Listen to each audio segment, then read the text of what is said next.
What's up, Eagles Nation? What's going on, NFL world? How you doing, Division Rivals? This is Stephen Hyder with Gate City Sports Channel, the sports channel where the cerebral NFL fan comes for about 10 minutes of daily content. All right, guys, today we're going to talk about 37th overall pick, Landon Dickerson, center slash guard slash could really play almost every alignment on the offensive line, prospect out of Alabama slash Florida State, guys.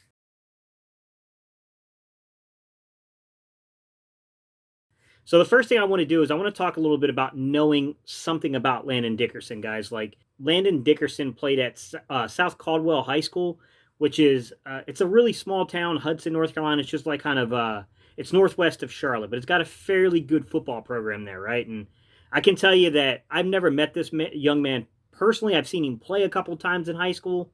He definitely crossed my radar, but I can tell you that people that I know from the area spoke very highly of the young man, said that he's a very high character guy. And this is a guy that I've heard culturally is going to fit Philadelphia like a glove. Like this dude is a fire him up, let's get people pumped up to play football type of guy. Now, what I will tell you, let me just dispel some myths here. I've heard the myth that this is such a great signing because he's got experience with Jalen. No, he doesn't. Stop. No, he doesn't, y'all. He does not. He was a Florida State player first. He transferred after Jalen Hurts left Alabama, guys. That's a myth.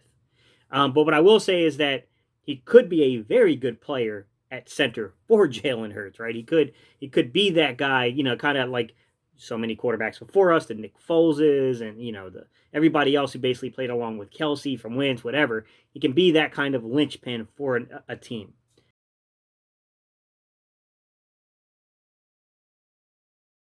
Now, what I will say is this: the young man is violent. He's physical. He plays the game with a certain nastiness.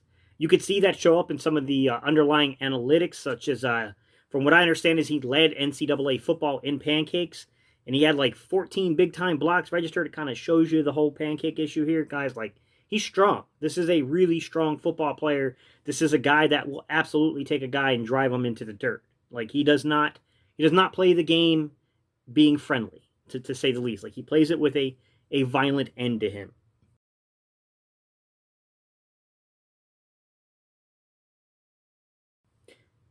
I don't know if he's actually going to be a center. I want to caution people to chill out a little bit on that. Like, could he play center? Absolutely.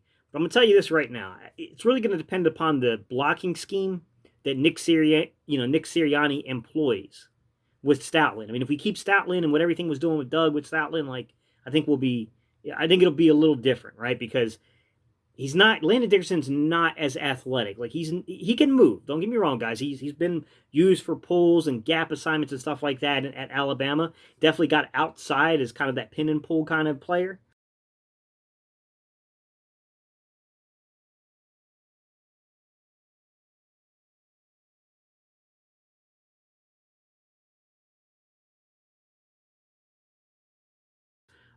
He's done those type of things, pin and pull blocking, things like that. But at the same time, guys, this is not a like premier movement athletic type guy. It's going to really depend upon the system. But he could definitely play left guard. He can definitely play right guard, and he could be your center.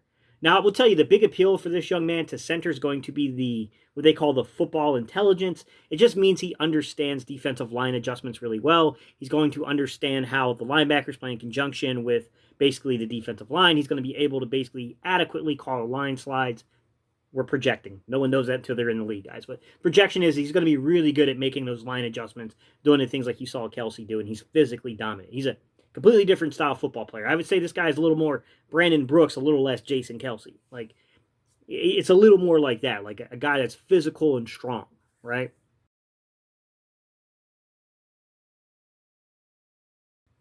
I'm not saying he's either player. Like there's differences between both guys. Don't get me wrong, but still, you get what I'm saying here. Um, I'll put it this way, guys. He's going to come out of a very pro-ready system out of Alabama, right? There'll be question marks, guys. I can't just brush over two ACL injuries. One was in 2016.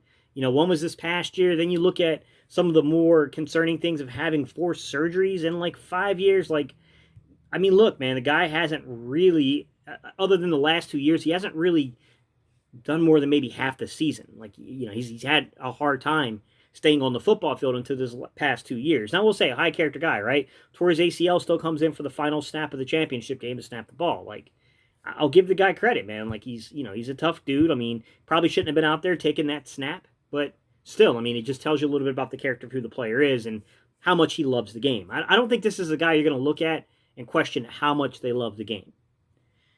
Question mark's going to be with 32 ACL injuries is it's going to be a sustainability of health, guys. I mean, I don't know how else to say that. Like, I can't project his health. No one can project his health. We don't know.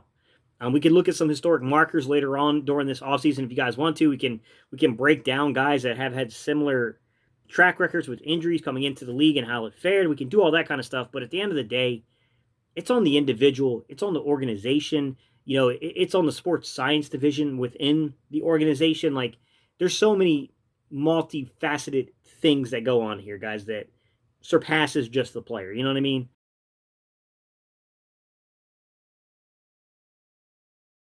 All right, guys, this is what I think about Landon Dickerson, man. I think that this is definitely like I got to take the word of my guy Jalen Williams, who's former collegiate offensive lineman. He says, "Look, I can't project health." He said it in the live stream, guys. He can't project health, but he can project the player to be a very good player. That if he's on the football field, he's a difference maker. So I'll have to trust that judgment just because even though I'm really good at breaking down the offensive line, I'm not an offensive lineman. I understand some of the techniques. I've definitely picked it up from other coaches from over time about how you're supposed to coach and what the technique's supposed to look like on the line. But I've never played it like Jalen has. Jalen has a much more intimate knowledge of that kind of stuff. And when guys like that kind of endorse guys like this, it makes me at least listen. None of us can project the health, though. All right, guys, I appreciate you. Don't forget, if you want to support the channel, you can buy me a cup of coffee. Sorry for the shining cup, but it is what it is. Links in the description below. Don't forget to like and comment, guys, and I will see you on the next video.